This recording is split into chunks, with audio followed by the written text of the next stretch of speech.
कब क्या हो जाए किसी को कुछ नहीं पता है। आज आपकी नौकरी है, कल आपकी नौकरी नहीं होगी। लेकिन अगर अचानक कंपनी में छटनी हो जाएगी, बिजनेस बंद हो जाएगा या किसी वजह से आपकी जो नौकरी है वो चली जाएगी, तो घर का खर्च कैसे चलेगा? ऐसे वक्त में अगर सरकार आपको 3 महीने तक की आधी सैलरी का एक सहारा दे तो क्या होगा? जी हाँ, ईएसआईसी यानी कर्मचारी राज्य बीमा निगम की एक योजना के मुताबिक नौकरी छूटने की स्थिति में आपको 90 दिन यानी 3 महीने तक आपकी औसत दैनिक कमाई का 50% बेरोजगारी राहत के तौर पर मिल सकता है। और सबसे बड़ी बात यह है कि केंद्र सरकार ने इस योजना की ड्यूरेशन को 1 जुलाई 2026 से बढ़ाकर 30 जून 2027 तक कर दिया है। नमस्कार, आप देख रहे हैं काम की खबर। आपके साथ मैं हूं वात्सल्य सारथी का सौधन, और आज आपको हम समझाएंगे इस योजना के बारे में कि ये किसके लिए है, नौकरी जाने के बाद कितने पैसे मिल सकते हैं और इसका फायदा लेने के लिए आपको क्या जरूरी कदम उठाने हैं।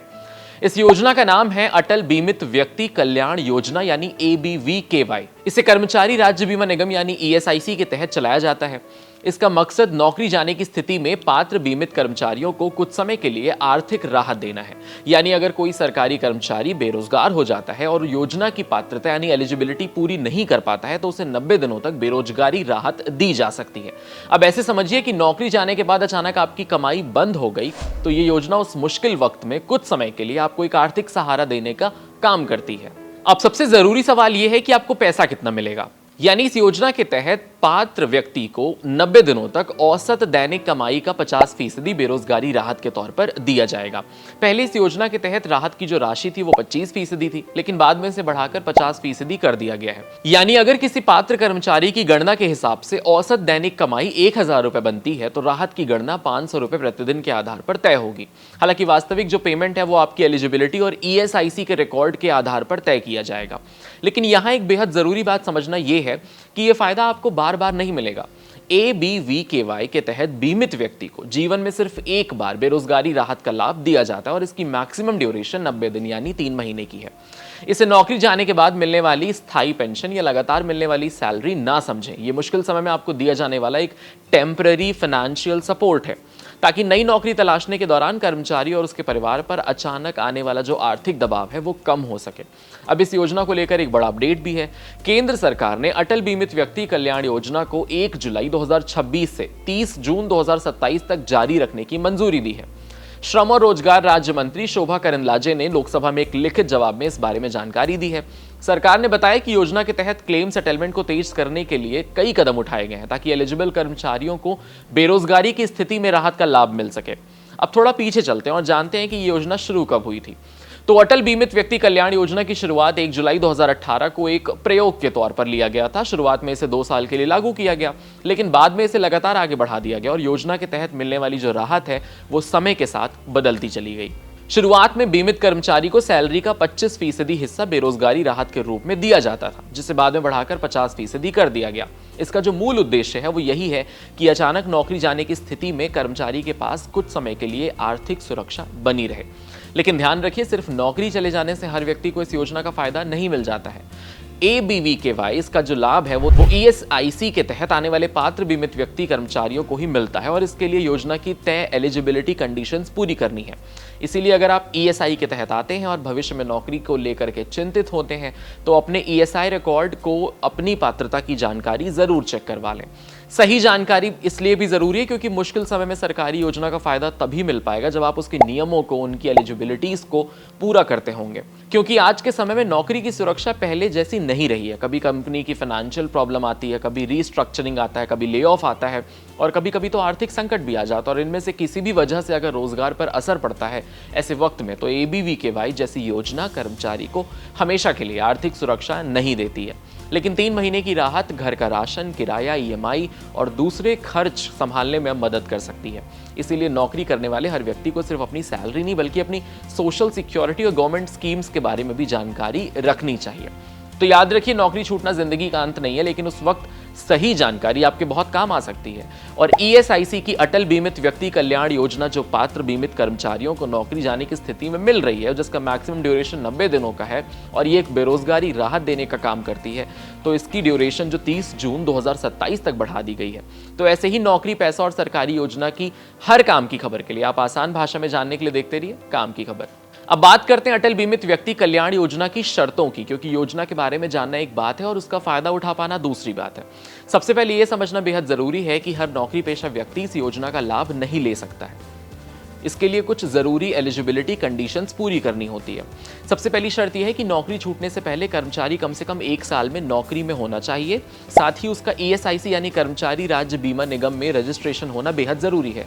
यानी अगर आप ESI के दायरे में आते हैं और आपका बीमा रिकॉर्ड ESIC के पास मौजूद है, तभी आप इस योजना के लिए एलिजिबल हो सकते हैं। दूसरी अहम शर्त यह है आपकी कॉन्ट्रीब्यूशन।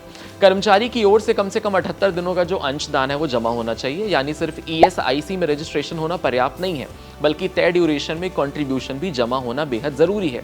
इसीलिए अगर आप ESIC के तहत नौकरी कर रहे हैं तो अपने कंट्रीब्यूशन और इंश्योरेंस रिकॉर्ड्स को समय समय पर चेक करते रहिए, उसका फायदा आपको होगा। अब सवाल आता है कि अगर नौकरी चली गई तो इस योजना के आवेदन को कैसे करना होगा। यहाँ आपको थोड़ी राहत मिल सकती है, क्योंकि इसके लिए कोई अलग से कॉम्प्लिकेटेड एप्लीकेशन प्रोसेस नहीं है। अगर आप योजना की जरूरी शर्तें पूरी करते हैं तो आप ABVKY के तहत बेरोजगारी राहत के लिए क्लेम कर सकते हैं। हालांकि एक बात जरूरी है कि नौकरी छूटते ही अगले दिन से पैसा मिलना शुरू नहीं होता है। योजना के तहत बेरोजगारी भत्ता नौकरी छूटने के 30 दिन बाद दे होता है। यानी नौकरी जाने के बाद आपको निर्धारित अवधि के लिए, उस ड्यूरेशन के लिए पूरे होने का इंतजार करना पड़ेगा। तो अगर आप ESIC के तहत आते हैं और अपनी एलिजिबिलिटी, कंट्रीब्यूशन और इंश्योरेंस डिटेल जरूर चेक करते रहिए, क्योंकि नौकरी जाने के बाद सबसे ज्यादा जरूरत होती है सही जानकारी और सही समय पर सही बेनिफिट लेने की। और याद रखिए, ABVKY कोई परमानेंट इनकम नहीं है, बल्कि मुश्किल समय में मिलने वाला एक टेम्पररी फाइनेंशियल सपोर्ट है, जो आपकी नई नौकरी मिलने तक कुछ राहत दे सकता है। अब अगर नौकरी चली गई है और आप इस योजना की शर्तें पूरी करते हैं, तो सबसे जरूरी सवाल है कि अटल बीमित व्यक्ति कल्याण योजना का क्लेम कैसे करेंगे। मान लीजिए आपकी नौकरी छूटे हुए 30 दिन पूरे हो चुके हैं, तो आप इस योजना के तहत बेरोजगारी राहत के लिए क्लेम कर सकते हैं। इसे एक उदाहरण से ऐसे समझिए कि अगर आपकी आखिरी सैलरी 20,000 रुपये थी और योजना के तहत पात्र होने पर आपको 3 महीने तक करीब 10-10 हज़ार रुपये की जो राहत अमाउंट है वो आपको मिल सकता है। यानी नौकरी जाने के बाद 3 महीने तक कुल 30,000 रुपये तक की आर्थिक मदद मिलेगी। हालांकि जो एलिजिबल अमाउंट है वो आपकी एलिजिबिलिटी और ESIC रिकॉर्ड के आधार पर तय किया जाएगा। अब बात करते हैं क्लेम करने के तरीके की। इसके लिए सबसे पहले ESIC की जो ऑफिशियल वेबसाइट है वहां जाना होगा। वहां आपको एम्प्लॉय पोर्टल के जरिए ABVKY से जुड़ी एलिजिबिलिटी और क्लेम प्रोसेस को आगे बढ़ाना होगा। आपको अपने इंश्योरेंस नंबर और मोबाइल नंबर की जानकारी देनी होगी। इसके बाद आपके रजिस्टर्ड मोबाइल नंबर पर OTP आएगा। OTP डालकर आपको अपना वेरिफिकेशन पूरा करना होगा और फिर क्लेम को सबमिट करना होगा। इसके बाद आपके क्लेम की वेरिफिकेशन की प्रोसेस का आगे बढ़ेगी और अगर आपका क्लेम योजना की सभी शर्तों के मुताबिक सही पाया जाता है तो बेरोजगारी राहत की राशि आपके बैंक खाते में भेज दी जाएगी। यानी पूरा प्रोसेस सिर्फ फॉर्म भरने तक खत्म नहीं होता है, बल्कि डॉक्यूमेंट्स और एलिजिबिलिटी का जो वेरिफिकेशन है वो भी ज़रूरी है। अब बात करते हैं क्लेम के लिए कौन कौन से डॉक्यूमेंट्स तैयार रखने होंगे। इसके लिए आपको अपना शपथ पत्र यानी एफिडेविट, आधार कार्ड, बैंक अकाउंट जानकारी की ज़रूरत होती है। इन डॉक्यूमेंट्स के साथ क्लेम फॉर्म रखना होगा। इन सभी डॉक्यूमेंट्स और क्लेम फॉर्म को आपको अपने नज़दीकी ESIC ब्रांच ऑफिस या DCBO यानी डिस्पेंसरी कम ब्रांच ऑफिस में जमा करना होगा। अगर आप खुद जाकर डॉक्यूमेंट्स जमा नहीं कर सकते तो इन्हें डाक के जरिए रजिस्टर्ड या फिर संबंधित ESIC ऑफिस से भेजने का जो ऑप्शन है वो भी मौजूद है। अब आखिर में बात कर लेते हैं अटल बीमित व्यक्ति कल्याण योजना से जुड़े कुछ ज़रूरी सवालों के, क्योंकि ये सवाल जो है वो एक वाजिब सवाल है और आप FAQ के ज़रिए से समझ सकते हैं। क्योंकि योजना के बारे में जानकारी मिलने के बाद सबसे बड़ा सवाल ये होता है कि आखिर कौन इसका फ़ायदा उठा सकता है और इसके लिए किसकी जेब से कितना पैसा देना पड़ेगा। सबसे पहला सवाल, ESIC के तहत अधिकतम सैलरी कितनी होनी चाहिए और ESIC के तहत कवर होने के लिए कर्मचारी का जो मासिक वेतन है वो आमतौर पर 21,000 रुपये तक का है। वहीं अगर दिव्यांग कर्मचारियों के लिए ये सीमा 25,000 रुपये तक की है, यानी अगर आपकी सैलरी तय सीमा के भीतर है और आप ESIC के तहत रजिस्टर्ड हैं तो आप ESIC की सोशल सिक्योरिटी कवरेज का हिस्सा हो सकते हैं। दूसरा सवाल यह है कि क्या ESIC का सदस्य बनने के लिए अलग से कोई फीस देनी होती है। इसका जवाब है नहीं। कर्मचारी को इसका सदस्य बनने के लिए कोई अलग से मेंबरशिप फीस नहीं देनी पड़ती है।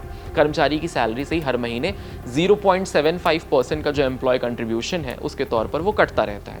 वहीं एम्प्लॉयर की ओर से भी ESIC में कंट्रीब्यूशन जमा किया जाता है। और ये एक ज़रूरी बात ये भी है कि जिन कर्मचारियों की औसत दैनिक मजदूरी 176 रुपये तक है उन्हें एम्प्लॉय कंट्रीब्यूशन देने से छूट दी गई। हालांकि एम्प्लॉयर का कंट्रीब्यूशन जारी रहता है। अब सवाल है कि क्या अटल बीमित व्यक्ति कल्याण योजना के लिए अलग से कोई प्रीमियम देना होगा या लेना पड़ता है। तो इसका जवाब है नहीं। इस योजना के लिए आपको अलग से कोई प्रीमियम जमा नहीं करना होता। अगर आप ESIC के तहत इंश्योर्ड पर्सन हैं और योजना की सभी एलिजिबिलिटीज़ को पूरा करते हैं तो आप इसके तहत बेरोजगारी राहत के लिए क्लेम कर सकते हैं। लेकिन यहाँ एक कन्फ्यूजन दूर करना ज़रूरी है कि सिर्फ ESIC मेंबर होना आप अपने आप में ABVKY के बेनिफिट पाने की गारंटी नहीं है। आपको योजना की सारी कंडीशंस को फुलफिल करना होगा। जैसे नौकरी छूटने से पहले आपकी जो ड्यूरेशन है वो ESIC कवरेज और कंट्रीब्यूशन की शर्तें पूरी करती हों। इसीलिए क्लेम करने से पहले अपनी एलिजिबिलिटी ज़रूर चेक कर लीजिए। और सबसे ज़रूरी बात कि इस योजना को नौकरी जाने के बाद मिलने वाली परमानेंट सैलरी ना समझें। ये सिर्फ एक लिमिटेड ड्यूरेशन के लिए टेम्पररी फाइनेंशियल सपोर्ट है। योजना के तहत पात्र बीमित व्यक्ति को जीवन में एक बार मैक्सिमम 90 दिनों तक का जो बेरोजगारी राहत है वो मिल सकता है। इसीलिए इसे नौकरी तलाशने के दौरान मिलने वाली जो एक टेम्पररी सपोर्ट है उसके तौर पर समझना चाहिए। तो पूरी कहानी को अगर एक लाइन में समझें, अगर आप ESIC के तहत रजिस्टर्ड हैं, योजना की एलिजिबिलिटी को पूरा करते हैं और आपकी नौकरी चली जाती है तो ABVKY जो योजना है आपके लिए मुश्किल वक्त में आर्थिक सहारा बन सकती है। फिलहाल आपको ये खबर कैसी लगी कमेंट सेक्शन में हमें जरूर बताइएगा। आपके साथ मैं हूं वात्सल्य सारथी का सौदन, कैमरे के पीछे मेरे साथ हैं विमल जी। ऐसे ही अमेजिंग एक्सप्लेनर देखने के लिए कड़क के YouTube चैनल को सब्सक्राइब करिए, फॉलो करिए इंस्टाग्राम के पेज को और देखते रहिए कड़क।